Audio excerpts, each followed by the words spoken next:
샬롬, 말씀 읽어주는 김기용 목사입니다. 오늘도 기대하는 마음과 사모하는 마음을 가지고 하나님의 말씀 함께 읽겠습니다.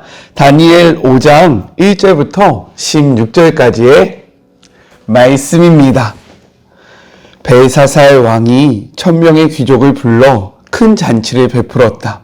흥청망청 마셔대는 술잔치였다.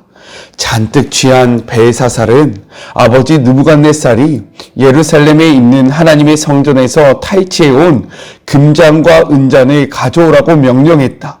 그 잔에다 술을 부어 귀족들과 왕비와 후궁들과 함께 마시라는 것이었다.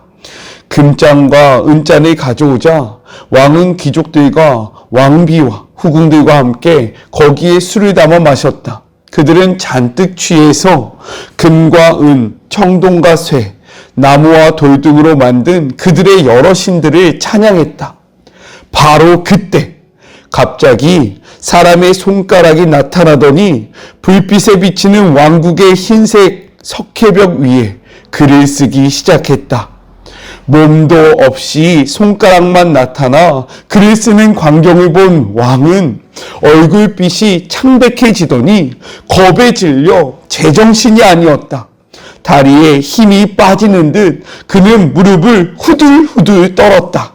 그는 주술사와 점성가와 점쟁이들을 다 불러오라고 소리질렀다. 바벨론의 점성가들이 모이자 왕이 말했다. 누구든지 벽에 쓰인 저 글을 읽고 내게 그 뜻을 말하는 자는 영예와 부, 자주색 옷과 금목걸이를 얻을 것이며 내가 그를 이 나라에서 셋째가는 통치자로 삼을 것이다. 한 사람씩 차례대로 시도해 보았으나 그들은 도무지 그 뜻을 알 수 없었다. 벽에 쓰인 글을 읽지도 못했고 왕에게 뜻을 해석해 주지도 못했다. 왕의 두려움은 점점 더 커졌고 급기야는 얼굴에서 핏기가 완전히 가셨다. 귀족들도 안절부절 못했다. 왕과 귀족들의 비명을 듣고 왕비가 연회장으로 왔다. 그녀가 말했다. 왕이시여 만수무강하기를 빕니다. 너무 당황하지 말고 진정하소서.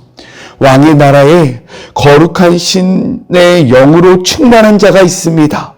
왕의 아버지께서 다스리실 때에 탁월한 지성과 영적인 지혜로 이름 높았던 인물입니다. 그가 얼마나 대단했던지 왕의 아버지 느부갓네살 왕은 그를 모든 마술사와 주술사와 점성가와 점쟁이들의 우두머리로 삼으셨습니다. 그 같은 인물이 없었습니다. 그는 무엇이든 할 수 있습니다. 꿈을 해석하고 비밀을 밝히며 수수께끼를 풀었습니다. 그의 이름은 다니엘인데 왕의 아버지께 하사받은 이름은 벨드사살입니다. 다니엘을 불러오게 하십시오. 그것이 무슨 일이든 그가 왕께 말해줄 수 있을 것입니다. 그리하여 다니엘이 불려왔다. 왕이 그에게 물었다. 그대가 내 아버지께서 유대에서 붙잡아온 포로 중 하나인 다니엘이요. 그대는 거룩한 영으로 충만하고 지극히 명철하며 더없이 지혜롭다고 들었소. 내가 현인과 주술사들을 불러들여 벽에 쓰인 저 글을 읽고 그 뜻을 해석하도록 했으나 그들은 단어 하나, 음절 하나 풀어내지 못했소. 하지만 그대는 꿈을 해석해내고 비밀을 풀 수 있다고 들었소. 그러니 저 글을 읽고 그 뜻을 내게 해석해 주시오. 그렇게 해준다면 그대는 부와 영예, 자주색 옷과 금목걸이를 얻고 이 나라에서 셋째가는 통치자가 될 것이요. 이것은 하나님의 말씀입니다. 오늘은 기억이라는 포인트로 두 가지를 함께 묵상해 봤으면 좋겠습니다. 먼저 첫 번째, 기억하지 못하는 벨사살에 대해서 이야기를 하고 있어요. 바벨론 왕이 느부갓네살에서 이제 그의 아들 벨사살로 바뀝니다. 오늘 본문에서는요, 벨사살이 느부갓네살의 왕 아들로 기록되고 있지만 역사적으로 보면요, 벨사살의 아버지는 바보니두스입니다. 그렇다면 성경은 왜 이렇게 기록을 하고 있는 것일까? 다니엘서는요, 느부갓네살과 벨사살의 두 왕을 대비시켜 바벨론의 역사를 기록하고 있다는 거예요. 느부갓네살은 교만할 때도 있었지만 이스라엘의 하나님을 인정하는 왕이었습니다. 그렇기에 하나님은 땅의 모든 백성과 나라를 다스리는 통치권을 그에게 주셨어요.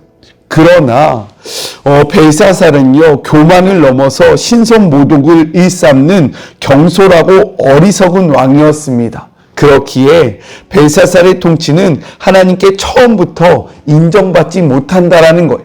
우리가 후에 살펴보겠지만 7장 1절에서 다니엘은 벨사살 왕 원년에 네 짐승의 환상을 통해서 바벨론의 멸망을 바라봅니다. 또한 8장 1장에서는요, 벨사살 왕 제3년에 본 수장과 숫염소의 환상 속에서 이미 바벨론의 멸망을 전제해버리고 있다는 거예요. 이렇게 성경은 벨사살과 여호와께부터 인정받았던 느부갓네살을 비교하여서 읽도록 이 둘을요, 아들과 아버지의 관계로 묶어서 이야기를 하고 있는 겁니다. 그렇기 때문에 이것은 오류가 아니라 극명한 비교를 위해서 이렇게 기록한 것이다 라고 생각할 수 있는 겁니다. 왜 그랬는지 이해가 되시죠? 오늘 말씀을 보면 벨사살은요, 잔치를 벌이고 술을 마시며 유흥을 즐기고 있었습니다.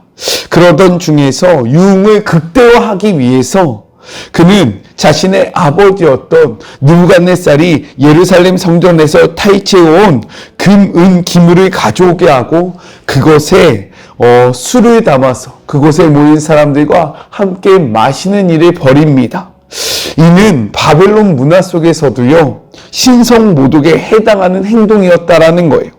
점령징에서 약탈한 것이라 할지라도 신전 기물은요, 신께 속한 것이기 때문에 그것을 연회의 술잔으로 사용하는 짓은 이교 세계에서도 극히 정말로 예외를 찾아볼 수 없는 일이었습니다. 벨사살의 이런 파렴치한 행동은요, 여호와의 전의 그릇을 자기 신들의 신전에서 가져다가 그 신들의 보물 창고에 두었던 느부갓네살 왕의 모습과 대조되는 행동으로 기록되고 있습니다. 그가 이렇게 행동했던 이유는 무엇이냐? 그는요, 하나님의 전능하심을 잊었기 때문입니다. 우리 성경을 통해서 한번 확인해 볼까요? 4장 1절의 말씀을 같이 한번 읽어보겠습니다. 느부갓네살 왕은 천하에 거주하는 모든 백성들과 나라들과 각 언어를 말하는 자들에게 조서를 내리노라. 원하노니 너희에게 큰 평강이 있을지어다. 마지막 4장 37절은요, 이어서 이렇게 이야기합니다. 그러므로 지금 나 느부갓네살은 하늘의 왕을 찬양하며 칭송하며 경배하노니 그의 일이 다 진실하고 그의 행하심이 의로우심으로 교만하게 행하는 자를 그가 능히 낮추심이라 라고 이야기합니다. 이렇게 느부갓네살은요, 자신의 부끄러운 치부를 드러내면서까지 하나님의 위대하심을, 하나님의 전지전능하심을, 이 땅의 진정한 왕은 자신이 아니라 하나님이라는 사실을 분명하게 선포했다라는 거예요. 그러나 그의 아들로 불리는 벨사살은요, 자신의 아버지의 하나님의 전능하심을 잊어버리고요, 이러한 만행을 벌이게 된 것입니다. 이러한 신성모독의 행위로 하나님은요, 사람의 손가락을 나타내셔서 그것에 모인 모든 사람들이 보도록 글씨를 씁니다. 우리 5절의 말씀을 같이 한번 읽어볼까요? 그때에 사람들의 손가락이 나타나서 왕궁 촛대 맞은편 석회벽에 글자를 쓰는데 왕이 그 글자 쓰는 손가락을 본지라 라고 이야기합니다. 이를 본 벨사살과 그리고 함께 있던 모든 사람들은요, 이러한 환상 속에, 이러한 모습 속에 극심한 공포심에 사로잡히게 된다는 거예요. 그때 벨사살은 또 한 가지를 잊어버립니다. 그것이 무엇이냐면 바로 성령의 사람 다니엘을 기억하지 못한다라는 거예요. 그렇게 그는 다니엘이 아닌 다른 이들을 찾아 불러오게 됩니다. 우리 7절의 말씀을 같이 한번 읽어볼게요. 왕이 크게 소리질러 술객과 갈대아 술사와 점쟁이들을 불러오게 하고 바벨론의 지혜자들에게 말하되 누구를 막론하고 이 글자를 읽고 그 해석을 내게 모이면 자주색 옷을 입히고 금사슬을 그의 목에 걸어주리니 그를 나라의 셋째 통치자로 삼으리라 하니라 라고 이야기합니다.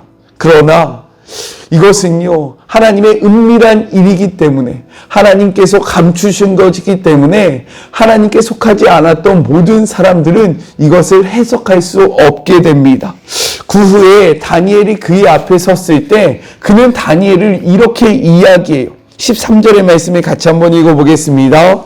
이에 다니엘이 부름을 받아 왕 앞에 나오매 왕이 다니엘에게 말하되 내가 나의 부왕이 유다에서 사로잡아온 유다 자손 중에 그 다니엘이냐라고 이야기하면서 다니엘을요 어떻게 이야기하냐면 너는 하나님의 사람이 아니라 그냥 유다 족속 포로민 중에 하나다라고 이야기를 하게 된다라는 거예요. 이렇듯 벨사살은요 하나님의 전지전능하심을 기억하지 못하게 되고요, 또한 하나님의 사람 다니엘을 기억하지 못함으로 큰 범민에 빠지게 된다는 겁니다. 성경은요 우리에게 이렇게 명령합니다. 신명기 6장 4절부터 9절의 말씀이에요. 길지만 함께 읽어보도록 하겠습니다. 먼저 4절입니다. 이스라엘아 들으라. 우리 하나님 여호와는 오직 유일한 여호와시니. 5절 너는 마음을 다하고 뜻을 다하고 힘을 다하여 내 하나님 여호와를 사랑하라. 6절 오늘 내가 내게 명령하는 이 말씀을 너는 마음에 새기고. 7절 내 자녀에게 부지런히 가르치며 집에 앉아있을 때든지 길을 갈 때든지 누워있을 때든지 일어날 때이든지 이 말씀을 강론할 것이며. 8절 너는 또 그것을 내 손목에 매어 기호로 삼으며 내 미간에 붙여 표를 삼고. 9절 내 집 문설주와 문갓 문에 바깥 문에 기록할지니라 라고 이야기합니다. 이 말씀은 지금 무엇을 이야기하냐면 하나님의 말씀을 기록함으로 바라봄으로 절대로 너희의 삶 속에서 하나님의 말씀을 잊으면 안 된다라는 것을 이야기하고 있다는 거예요. 왜요? 우리가 하나님의 말씀을 기억하지 못할 때 우리는 벨사살과 같은 실수를 반복하기 때문입니다. 그렇기에 이 말씀 앞에 하나님을 잊지 않기 위해 하나님의 말씀을 가까이 하는 주의 모든 자녀들이 되기를 주님의 이름으로 축복합니다. 지금 너무 잘하고 계신 거예요. 하나님의 말씀을 잊지 않도록 노력하는 우리 사랑하는 마리모 가족들이 되었으면 좋겠습니다. 둘째, 다니엘을 기억하는 왕비에 대해서 이야기를 하고 있습니다. 우리 10절의 말씀을 같이 한번 읽어볼게요. 왕비가 왕과 그 귀족들의 말로 말미암아 잔치하는 궁에 들어왔더니 이에 말하여 이르되 왕이여 만수무강하옵소서. 왕의 생각을 번민하게 하지 말며 얼굴빛이 변할 것도 아니니이다 라고 이야기합니다. 연애의 혼란스러운 상황을 보고받은 왕비가 등장해 왕에게 문제를 해결할 수 있는 그러한 길을 알려준다라는 거예요.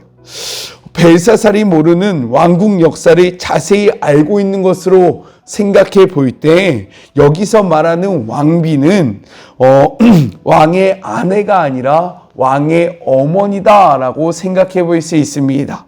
고대 근동에서 왕의 어머니는 특별한 정치적인 지위와 영향력을 인정받아 왕에게 나아가 조언을 하거나 제안을 할 수 있었기 때문에 이러한 주장을 더욱더 뒷받침하고 있어요. 모후, 즉 왕의 어머니는요 이야기를 계속합니다. 11절의 말씀입니다. 왕의 나라에 거룩한 신들의 영이 있는 사람이 있으니 곧 왕의 부친 때에 있던 자로서 명청을과 총명과 지혜가 신들의 지혜와 같은 자니이다. 왕의 부친 느부갓네살 왕이 그를 세워 박수와 술객과 갈대아 술사와 점쟁이들의 어른으로 삼았으니. 12절 왕이 벨드사살이라 이름하는 이 다니엘은 마음이 민첩하고 지식과 총명이 있어 능히 꿈을 해석하며 은밀한 말을 밝혀내며 의문을 풀 수 있나이다. 이제 다니엘을 부르소서. 그리하면 그가 해석을 알려드리니이다 하니라 라고 이야기합니다. 절망의 순간, 답이 보이지 않고 정말로 공포심에 가득한 그때에 왕의 어머니는 하나님의 사람이었던 다니엘을 기억하게 되고요. 그 다니엘을 이야기함으로 어떻게 됩니까? 절망 가운데 소망이 생기게 되었다라는 것. 무엇 때문에? 왕의 어머니가 하나님의 사람이었던 다니엘을 기억할 때 절망이 소망으로 바뀌게 되었다라고 성경은 이야기합니다. 성경은요, 우리에게 이렇게 기록하고 있습니다. 역대상 16장 15절의 말씀이에요. 너희는 그의 언약 곧 천대에 명령하신 말씀을 영원히 기억할지어다 라고 이야기합니다. 또한 시편 30편 4절의 말씀은요, 이렇게 이야기합니다. 주의 성도들아 여호와를 찬송하며 그의 거룩함을 기억하며 감사하라. 무엇이라 이야기합니까? 기억하라 라고 이야기하고 있어요. 우리가 기억하고 있는 것은 무엇입니까? 혹시 재미있는 드라마 아니면 우리 지금 일상에서 일어나는 일들을 기억하고 있지는 않습니까? 그러나 우리가 진정으로 기억해야 할 것은 하나님의 말씀이라는 거예요. 하나님의 말씀을 기억할 때 우리의 삶의 문제가 해결되고 하나님의 말씀을 기억할 때 막혔던 문이 열리기 때문입니다. 그렇기에 다른 것을 기억하며 살아가는 것이 아니라 하나님의 말씀을 기억하는 주의 모든 자녀들이 되기를 주님의 이름으로 축복합니다. 우리 같이 기도할까요? 하나님 감사합니다. 전능하신 하나님을 기억하지 못했던 벨사살과 하나님의 사람을 기억했던 왕후의 모습을 통해서 우리가 무엇을 기억해야 하는지를 분명히 깨닫게 하여 주심에 감사합니다. 하나님, 우리는 무엇을 기억하며 살아가고 있습니까? 우리가 바라보고 우리가 소망하는 것은 무엇입니까? 그것이 다른 것이 아니라 하나님의 말씀이 되기를 소망하오니 하나님의 말씀을 기억할 때에 하나님의 말씀을 가슴에 새길 때에 막혔던 우리들의 삶의 문제가 해결되게 하여 주시옵시고 빛이 보이지 않던 어둠의 문제들이 완전하게 해결되는 역사가 우리의 삶 속에서 이루어지게 하여 주시옵소서. 오늘도 하나님의 말씀을 기억하고자 이 말씀 앞에 섰습니다. 주님의 말씀을 바라보고 주님의 말씀을 기억하는 모든 자들을 축복하여 주시고 하나님께서 함께하여 주시옵소서. 말씀을 기억하는 자들과 함께하며 그들의 삶의 문제를 해결해 주시는 주님, 오늘도 주님 앞에 섰사오니 말씀으로 해답을 찾게 하시고 말씀으로 우리의 삶의 방향성을 정하게 하여 주시옵소서. 함께 하시는 주님을 바라보며 거룩하신 예수 그리스도의 이름으로 간절히 기도드립니다. 아멘. 다른 것이 아니라 말씀을 기억하는 우리 모두가 되었으면 좋겠습니다. 저는요, 삶의 자리가 시작되는 월요일 날 또 만나도록 할게요. 사랑하고 주님의 이름으로 축복하면서 오늘 하루도 힘내세요. 우리 월요일 날 만나요. 안녕. 오늘도 수고하셨습니다.